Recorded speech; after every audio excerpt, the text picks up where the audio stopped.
اب اپنے آپ کو خود ہی چیک کر لیجئے، خود ٹیسٹ کر لیجئے کہ جب آپ کسی کو کچھ دے رہے ہوتے ہیں تو دل میں کیا ہوتا ہے، ہاتھ میں نہیں، دل میں کیا ہوتا ہے، یہ جاننا بے حد ضروری ہے. یہ ہے نیت. جب زکوٰۃ دے رہے ہوتے ہیں تو دل میں کیا ہوتا ہے کہ میں جو لینے والا ہے اس کی نظر میں اچھا بن جاؤں، یا آئندہ سے یہ میرے کام اچھی طرح کرے. مثلاً آپ اپنے سرونٹ کو دیکھتے ہیں بڑا غریب ہے، اس کو زکوٰۃ دے دیتا ہوں، تو آپ اس کو زکوٰۃ دے رہے ہیں لیکن اس کے بدلے میں کیا چاہ رہے ہیں؟ اس کی اوبیڈینس، اس کا آپ کا احسان مند ہونا، آپ کا شکر گزار ہونا. تو کہیں پر بھی آپ زکوٰۃ دیتے ہیں یا صدقہ دیتے ہیں، اگر آپ کے دل میں کسی بھی طرح کا کوئی ایسا جذبہ موجود ہے تو وہ عمل قبول ہی نہیں، وہ رد ہے. جیسے یہ حدیث میں ہے نا، وَمَن تَصَدَّقَ يُرَائِي فَقَدْ أَشْرَكَ، مردود، عمل ہی مردود، وہ ریجیکٹ کر دیا جائے گا. جس کے لیے دے رہے ہو، جس مقصد کے لیے، وہ مقصد تمہارا پورا ہو جائے گا، اس بات ختم. اب اس میں آپ مجھے بتائیے کہ جب کوئی شخص زکوٰۃ دیتا ہے یا صدقہ دیتا ہے تو عام طور پر کیا کیا چیزیں ذہن میں ہوتی ہیں کہ دے کر کس قسم کا فائدہ اٹھایا جائے. یعنی زکوٰۃ کا مال دے کر یا صدقات کا مال دے کر آپ کے اندر کوئی ایکسپیکٹیشن نہیں ہونی چاہیے ان ریٹرن، کسی قسم کا کوئی بدلہ یا شکریہ، کچھ بھی نہیں. یہ تو فرض ہے، یہ تو آپ کے پاس اس کا حصہ ہے، یہ اصل میں تھا اس کا، اللہ نے آپ کو دے دیا کہ تمہارے ذریعے اس تک پہنچے، یہ تو میرا ہی نہیں. تو زکوٰۃ کے مال کو کیسے دیکھیں گے کہ یہ میرا نہیں، یہ اس کا تھا، یہ میرے پاس آ گیا تھا، اللہ نے مجھے دے دیا تھا، مجھے اس کو دینا ہے، بس یہ تو اس کی چیز اس تک پہنچانی ہے. مجھے ان ریٹرن کسی قسم کا کچھ بھی فائدہ نہیں اٹھانا. یہ ہے اخلاص نیت، تب اس کا اجر ملے گا. اگر آپ کہیں میں نے فلاں جگہ زکوٰۃ دی، فلاں انسان کو دی، فلاں ادارے کو دی، اور انہوں نے تو مجھے پوچھا ہی نہیں، اور انہوں نے مجھے شادی پہ نہیں بلایا، اور انہوں نے مجھے فلاں پارٹی میں نہیں بلایا، اور فلاں مجھے بھول گیا، تو آئندہ میں یہاں زکوٰۃ نہیں دوں گی کیونکہ یہ لوگ میری قدر نہیں کر رہے. تو کیا یہ نیت درست ہوگی زکوٰۃ دینے کی؟ نہیں. لیکن ہم انسان ہیں اور ایسی ویکنیسز ہمارے اندر ہیں، اور زکوٰۃ تو پاک کرنے والی چیز ہے.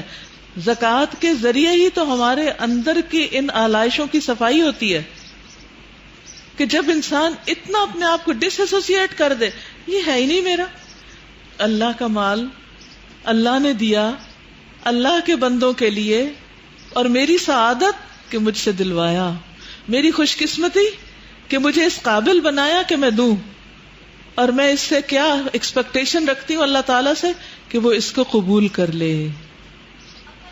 آتا جاتا ہے نا، بس روک لیں اور اپنی پٹائی شروع کر دیں، اکیلے لے جائیں اپنے آپ کو کہیں اور لگائیں چند ایک دفعہ اپنے آپ کو. بلیو می اتنا فائدہ مند ہوگا نا. ایسی ڈانٹ دیں اپنے آپ کو، ایسا لگائیں، لٹرلی اپنے آپ کو مارے، اور کہ خبردار جو آئندہ تم نے یہ کیا. کیونکہ یہ نفس اتنی آسانی سے ماننے والا نہیں ہے، یہ اتنا آسان مسئلہ نہیں ہے. It's really hard. وہی ایک ہی عمل آپ نیکی سمجھ کے کر رہے ہیں اور وہ جہنم میں لے جانے کا باعث بن رہا ہے. دل کی خوشی سے زکوٰۃ دی جائے. نبی صلی اللہ علیہ وسلم نے فرمایا اللہ کا تقوی اختیار کرو اور اپنی 5 نمازیں ادا کرو، اپنے 1 مہینے کے روزے رکھو، اور دل کی خوشی سے اپنے مال کی زکوٰۃ ادا کرو اور اپنے امیر کی اطاعت کرو، تم اپنے رب کی جنت میں داخل ہو جاؤ گے. تو کیا کرنا ہے؟ زکوٰۃ خوشی سے دینی ہے. سخی کہلوانے کے لیے زکوٰۃ نہیں دینی کہ فلاں تو اتنا جنرس ہے، روز ہی کچھ دے رہا ہوتا ہے. یہ خیال دل میں نہ آئے کہ میری دھاک لوگوں پہ بیٹھے کہ میں بہت دینے والا ہوں. شہرت بنانے کے لیے نہیں، پاپولیرٹی کے لیے نہیں، لوگوں کی توجہ اور لوگوں کی محبت حاصل کرنے کے لیے نہیں. اگر اللہ تعالیٰ آپ سے محبت کرنے لگے تو کیا لوگ محبت نہیں کریں گے؟ بتائیے. تو پھر ہمیں تو بڑی چیز کی طرف جانا ہے نا کہ وہ محبت کرے ہم سے. جب وہ کرے گا تو جبریل کو بتائے گا، اور جبریل آگے سب کو بتا دیں گے، اور آسمان سے زمین میں اتر آئے گی، سارے مسئلے حل ہو جائیں گے، وہ سارے شوق پورے ہو جائیں گے. لیکن آپ الٹی چکی چلاتے ہیں، لوگوں کے پیچھے دوڑتے ہیں یہ ہم سے محبت کر لیں، یہ ہماری عزت کر لیں، یہ ہماری قدر کر لیں، یہ ہمارے شکر گزار ہو جائیں، انہیں کسی طرح اپنی مٹھی میں کر لیں، انہیں غلام بنا لیں. یہ سب گھٹیا ہتھ کنڈے ہوتے ہیں. ان چیزوں سے اوپر اٹھنے کی ضرورت ہے۔ والقلب متوجہ الی اللہ لا الی غیر اللہ، تو زکوٰۃ سخی کہلوانے کے لیے نہیں دینی، خالصتاً اللہ کے لیے دیا جائے۔ رسول اللہ صلی اللہ علیہ وسلم نے فرمایا، بے شک اللہ تعالیٰ فرماتا ہے میں سب شریکوں سے بہترین شریک ہوں، پس جس نے کسی کو میرے ساتھ عمل میں شریک کیا تو وہ عمل میرے شریک کے لیے ہے، وہ میرے لیے نہیں ہے۔ اگر میرے ساتھ کسی اور کو بھی ملا لیا تو سارا اس کا، میرا کچھ نہیں۔ اے لوگوں اپنے اعمال کو اللہ کے لیے خالص کر لو، کیونکہ اللہ عز و جل اپنے لیے خالص عمل کو ہی قبول کرتا ہے، صرف پیور چیزیں قبول کرتا ہے۔ اور یہ مت کہو کہ یہ چیز اللہ اور رشتہ دار کے لیے ہے، یہ نہیں کہنا۔ کیا نہیں کہنا؟ کہ یہ اللہ اور رشتہ دار کے لیے ہے۔ ایک جملے میں نہیں ملانا اللہ کے ساتھ کسی اور کو، ٹھیک ہے؟ کیونکہ جو چیز رشتے کی خاطر دی جائے تو وہ رشتے کے لیے ہے، اللہ کا اس میں کچھ نہیں۔ اور نہ یہ کہو کہ یہ چیز اللہ کے لیے اور تمہارے لیے ہے، بس وہ تمہارے ہی لیے ہوگی، اللہ کے لیے اس میں کچھ نہیں۔ یہ نفس پہ بڑی بھاری چیز ہے، ویسے آسان نہیں ہے، کیونکہ ہم عموماً کہاں خرچ کرتے ہیں؟ جہاں کر کے ہمیں مزہ آتا ہے، ہمارے نفس کو کوئی خوشی حاصل ہوتی، اور وہاں نہیں دیتے کہ جہاں نفس پہ گراں گزرتا ہے اور کڑوا ہوتا ہے اور کوئی پوچھنے والا نہیں ہوتا اور کوئی شکریہ والا نہیں ہوتا، وہاں عام طور پہ دینا بھی مشکل ہوتا ہے، لیکن کام بھی وہی آتا ہے، فائدہ بھی وہی دے گا۔ جیسے بیمار شخص کو کون سی دوا فائدہ دیتی؟ کڑوی دوا فائدہ دیتی۔ اور ایک اور خوبصورت وجہ، اللہ کا چہرہ دیکھنے کے لیے۔ قرآن مجید میں اللہ تعالیٰ فرماتے ہیں وَمَا آتَيْتُم مِّن زَكَاةٍ تُرِيدُونَ وَجْهَ اللَّهِ فَأُولَٰئِكَ هُمُ الْمُضْعِفُونَ، اور جو کچھ تم زکوٰۃ سے دیتے ہو اللہ کے چہرے کا ارادہ کرتے ہوئے تو وہی لوگ کئی گنا بڑھانے والے ہیں، ملٹیپل ریوارڈ ان کو ملیں گے۔ اور سب سے بڑا ریوارڈ کیا ملے گا؟ کہ اللہ سبحانہ وتعالیٰ ان کو اپنا دیدار کرائیں گے قیامت کے دن، جس کے بعد ان کو کسی چیز کی طلب تمنا رہے گی ہی نہیں، ایسا دل بھرے گا، ایسا دل خوش ہوگا۔ تو جب تک ہماری دینے کی نیت خالص نہیں ہوگی، اس وقت تک اس میں برکت نہیں ہوگی، اس وقت تک وہ مقصد حاصل نہیں ہوگا۔ مقصد زکوٰۃ دینے کا کیا ہے؟ کہ ہماری اندر کی طہارت ہو جائے، ہمارا تزکیہ ہو جائے، ہمارے اندر اللہ کی محبت پیدا ہو جائے، ایمان بڑھ جائے، دوسرے کی مدد ہو جائے، خدمت ہو جائے، اس کا مال بڑھ جائے، اس کی ضرورت پوری ہو جائے، اس کی تکلیف دور ہو جائے۔ دنیا میں جس انسان سے آپ کو محبت ہوتی ہے، اگر آپ اس کو کوئی چھوٹی سی چیز بھی دیں تو اس کے بعد آپ کا دے کر بھی تسلی نہیں ہوتی، کیا ہم و غم ہوتا ہے، پتہ نہیں اس کو پسند آیا کہ نہیں آیا۔ دینے سے زیادہ اس بات کی فکر ہوتی ہے کہ دوسرے کو پسند آ جائے۔ تو اللہ سبحانہ وتعالیٰ کے نام پر بھی جو کچھ دیں، اس بات کی فکر کریں کہ اللہ تعالیٰ کو پسند آ جائے، پھر ریاکاری نہ ہو، دکھاوا نہ ہو۔ حدیث میں آتا من سمع سمع اللہ بہ ومن یرائی یرائی اللہ بہ، جو شہرت کا طالب ہوگا اللہ اس کی بدنیتی قیامت کے دن سب کو دکھا دے گا، اور جو لوگوں کو دکھانے کے لیے نیک کام کرے گا اللہ بھی قیامت کے دن ان سب لوگوں کو دکھا دے گا کہ یہ دکھاوے کا کام کرتا تھا۔ کس قدر شرمندگی کی بات ہوگی کہ قیامت کے دن ساری مخلوق کے سامنے یہ اعلان ہو، دیکھو دیکھو اس بندے کو، یہ دکھاوے کے لیے نیکی کرتا تھا، دکھانے کا بڑا شوق تھا اس کو۔ تو کیا باقی رہے گا؟ اور ایسے لوگوں کو کیا کہا جائے گا؟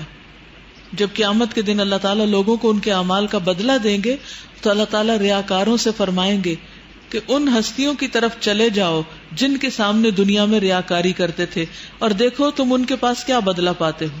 یہ سلسلہ صحیحہ کی حدیث ہے۔ اور اس سلسلے میں آخری بات کہ دے کے احسان نہ جتایا جائے۔ لا تبطلوا صدقاتکم بالمن والاذی، اے لوگو جو ایمان لائے ہو اپنے صدقے احسان رکھنے اور تکلیف پہنچانے سے برباد مت کرو، اس شخص کی طرح جو اپنا مال لوگوں کو دکھانے کے لیے خرچ کرتا اور اللہ اور یوم آخرت پر ایمان نہیں رکھتا۔ اس کی مثال ایک چٹان کی طرح ہے جس پہ تھوڑی سی مٹی ہو، پھر زوردار بارش ہو تو ساری مٹی بہہ جائے اور چٹان ویسی کی ویسی رہ جائے، اور اس میں سے کسی چیز پر بھی دسترس نہ پائیں جو انہوں نے کمایا، اور اللہ کافر لوگوں کو ہدایت نہیں دیتا۔ اچھا، اس کا فائدہ کیا ہوگا جب آپ اچھی نیت سے خرچ کریں گے؟ کیا ملے گا آپ کو؟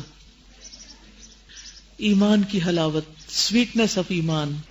اصل میں نیت پر کافی سٹریس اس لیے کر رہی ہوں کہ اگر یہ ٹھیک نہ ہوئی تو چاہے آپ کو زکوٰۃ کے سارے احکام مسائل فر رٹے ہوئے ہوں، صحیح کیلکولیشن کرتے ہوں، پوری دیتے ہوں، بلکہ اس سے بھی زیادہ دیتے ہوں، تو بھی اس کا کوئی فائدہ نہیں جب تک کہ کیا نہیں، نیت درست نہیں.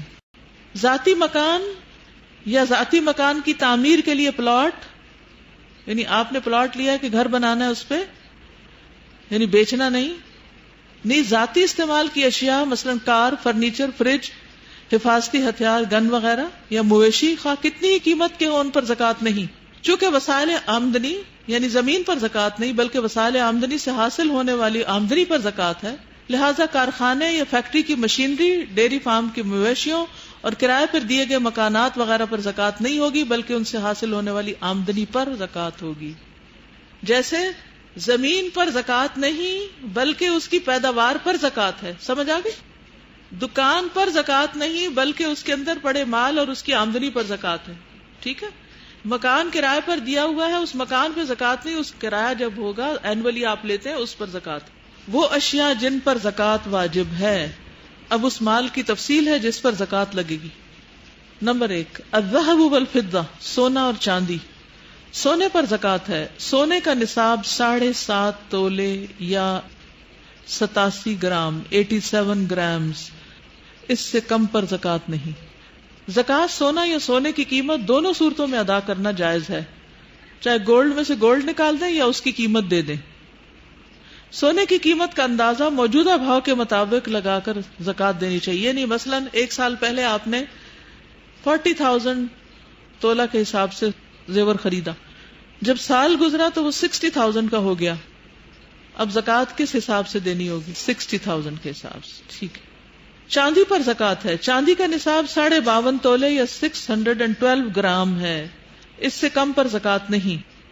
زکوٰۃ کی شرح بلحاظ وزن یا بلحاظ قیمت 2.5% ہے، 2.5%. سونے اور چاندی کے زیر استعمال زیورات پر بھی زکوٰۃ ہے. عمر ابن شعیب اپنے باپ سے، وہ اپنے دادا سے روایت کرتے کہ ایک عورت نبی اکرم صلی اللہ علیہ وسلم کے پاس آئی، اس کے ساتھ اس کی بیٹی بھی تھی جس کے ہاتھ میں سونے کے 2 موٹے کنگن تھے. آپ نے اس سے فرمایا کیا تم اس کی زکوٰۃ ادا کرتی ہو؟ اس نے کہا نہیں. آپ نے فرمایا کیا تجھے یہ پسند ہے کہ اللہ تجھے ان کے بدلے میں قیامت کے دن 2 کنگن آگ سے پہنائے؟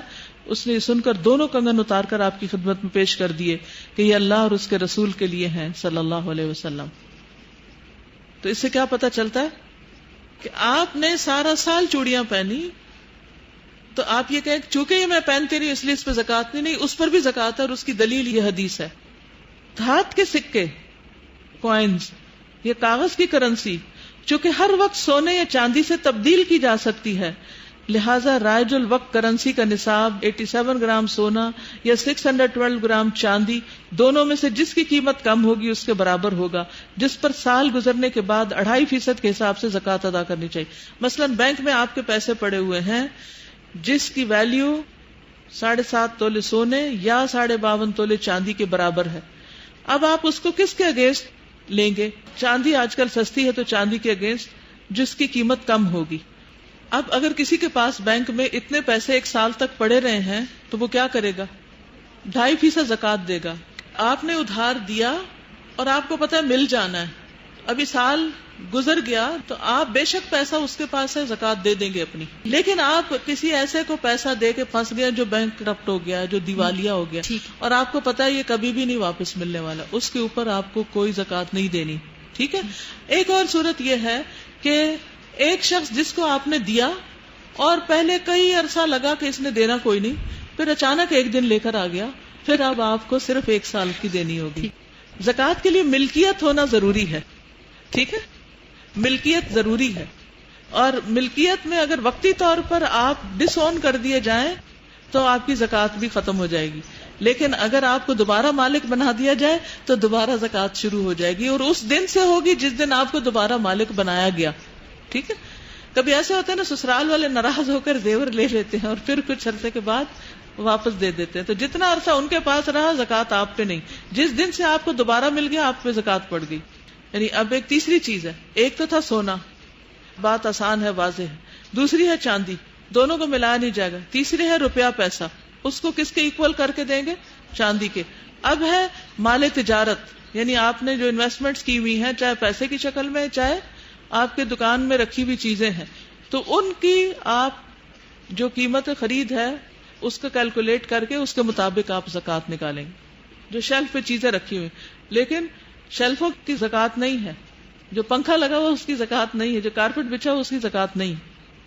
ایک بات اور یاد رکھیے کہ جو چیز گرو کرتی ہے، سال تک باقی رہتی ہے اور اس کی قیمت بڑھتی ہے، یعنی اس کی ایک ویلیو، اس کی زکوٰۃ ہے. مثلا شہد پر زکوٰۃ ہے، ٹھیک، شہد پر زکوٰۃ ہے. اسی طرح کھجور پر زکوٰۃ ہے، کیونکہ کھجور ایک سال تک بھی رکھی جا سکتی ہے. اب سونے پہ زکوٰۃ ہے، کیونکہ سونا اگر آپ سال رکھیں گے تو وہ ہو سکتا ہے قیمت بڑھ جائے، کبھی گھٹ بھی جاتی ہے، پھر زکوٰۃ کم دینی پڑتی ہے، اس لیے فکر نہیں کریں. لیکن ہیرے جو ہیں، ہیرے جواہرات، عام طور پر ان کی قیمت کم ہوتی، ڈیٹیریٹ ہوتی ہے، یعنی خرید و فروخت میں فرق ہوتا ہے، اس لیے ان پر زکوٰۃ نہیں ہے، الا کہ اپنی خوشی سے کوئی اپنے پاس جو اچھے مال کی چیزیں ہیں ان کے اوپر صدقہ دیتا رہے. مثلاً آپ نے جو سودا دکان میں ڈالا وہ سال کے شروع میں اس کی قیمت کم تھی یا زیادہ تھی، اور اچانک قیمتیں گر گئیں، جو کہ ہوتا نہیں کبھی، لیکن کبھی ایسا ہو بھی سکتا ہے، تو سال کے آخر میں جو قیمت بنتی ہے اس پہ زکوٰۃ ہوگی. ٹھیک ہے، جب سال پورا ہو اس وقت کی ویلیو کے مطابق زکوٰۃ دی جائے گی. زمین کی پیداوار میں سے گندم، جو، کشمش اور کھجور پر زکوٰۃ ہے. حضرت عمر بن خطاب فرماتے ہیں کہ رسول اللہ صلی اللہ علیہ وسلم نے درج ذیل 4 چیزوں میں زکوٰۃ مقرر فرمائی ہے. نمبر 1 گندم، نمبر 2 جو، نمبر 3 کشمش اور نمبر 4 کھجور. اسے دارقطنی نے روایت کیا ہے. زمین کی پیداوار کے لیے زکوٰۃ کا نصاب 5 وسق 725 کلو گرام ہے.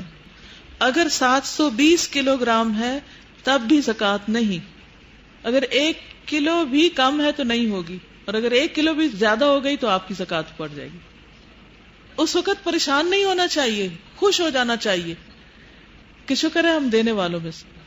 حضرت عبداللہ بن عمر نبی اکرم صلی اللہ علیہ وسلم سے روایت کرتے ہیں، آپ نے فرمایا جس زمین کو بارش یا چشمے پانی پلائیں یا زمین تر و تازہ ہو اس کی پیداوار سے 10واں حصہ زکوٰۃ ہے، اور جس زمین کو کنویں کے ذریعے پانی دیا جائے اس میں 20واں حصہ زکوٰۃ ہے. ایسا کیوں ہے؟ فرق کس چیز کا ہے؟ یعنی کہ کنواں خریدنے میں یا اس کو بنانے میں آپ کو پیسے لگے ہیں، ایکسپینسز آپ کے آ رہے ہیں. تو خلاصہ کیا ہے؟ نمبر 1، ہر چیز کی زکوٰۃ الگ الگ شمار کرنا ہوگی، ہر چیز کی زکوٰۃ الگ الگ استعمال کرنا ہوگی.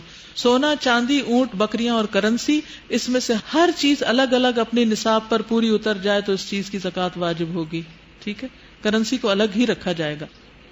زکوٰۃ کی کم سے کم رقم جو شرع کے مطابق ہے وہ لازم ہے. اگر کوئی اس سے بڑھ کے دینا چاہے تو پابندی نہیں، جتنی مرضی دے. جس پہ زکوٰۃ نہیں وہ صدقہ دے سکتا ہے، جتنا چاہے دے. مشترکہ املاک ہو تو اس پر زکوٰۃ کا کیا قصہ ہوگا؟ جس کا جتنے فیصد حصہ ہوگا، اگر اس حصے کے بعد وہ صاحب زکوٰۃ نصاب کا مالک ہے اس پر اس کو زکوٰۃ دینی ہوگی. یہ بھی ضروری ہے کہ جو چیز آپ کے ہاتھ میں وہ 1 سال تک آپ کے پاس رہے. ٹھیک ہے، جمع شدہ ہو، سال گزرے. جب کسی انسان کے پاس اتنا مال ہو جو نصاب کی حد کو پہنچتا ہو اور اس پر سال گزرے تو زکوٰۃ واجب ہوتی ہے، خواہ یہ مال شادی کے لیے جمع کیا گیا ہو یا گھر کی تعمیر کے لیے رکھا گیا ہو یا کسی اور غرض سے.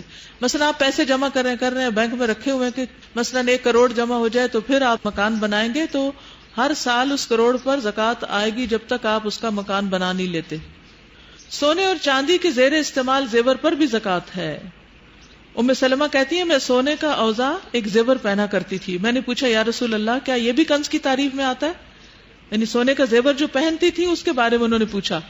آپ نے فرمایا جو مال اتنی مقدار کو پہنچ جائے جس پر زکوٰۃ دینا لازم ہو جاتا ہے پھر اس کی زکوٰۃ دی جائے تو وہ کنز نہیں ہوگا. تو اس میں حضرت اسماء والی حدیث بھی رکھیے سامنے اور حضرت ام سلمہ والی کہ پہنا ہوا زیور ہے، اگر نصاب کی حد کو پہنچ گیا 7.5 تولے سونا یا 52.5 تولے چاندی تو زکوٰۃ ہوگی. اگر اس سے کم ہے، پہنے یا نہ پہنے تو پھر زکوٰۃ نہیں ہے. زکوٰۃ ہجری کیلنڈر کے اعتبار سے دی جائے گی. اہم نقطہ یہ یاد رکھنے کا ہے. مثلا آپ 1 رمضان کو زکوٰۃ دیتے ہیں تو ہر سال 1 رمضان کے دن زیور کی قیمت معلوم کیجئے. یہ نہیں 1 ہفتے بعد دے رہے ہیں اور قیمت کم ہو گئی، نہیں، آپ کو 1 رمضان ہی کی قیمت کے مطابق زکوٰۃ دینی ہوگی. لیکن یہ نہیں کہ زکوٰۃ کا مہینہ کوئی الگ مقرر ہے. جس دن سے آپ کسی مال کے مالک بنے ہیں وہ نصاب کی حد کو پہنچا ہوا ہے، 1 سال اس پہ گزر گیا ہے، تو اس تاریخ کو آپ کو زکوٰۃ دینی ہوگی جب 1 سال پورا ہو جائے. ٹھیک. لیکن اگر زمین سے آپ کو بہت ڈھیر سارا گولڈ مل گیا تو اس کے اوپر بھی سال انتظار کریں گے؟ وہ الگ سورس سے آیا ہے، یہ ماں باپ سے آیا ہے، وہ زمین سے آیا ہے، تو دونوں کا سورس الگ ہے، دونوں کا مقام بھی الگ ہوگا.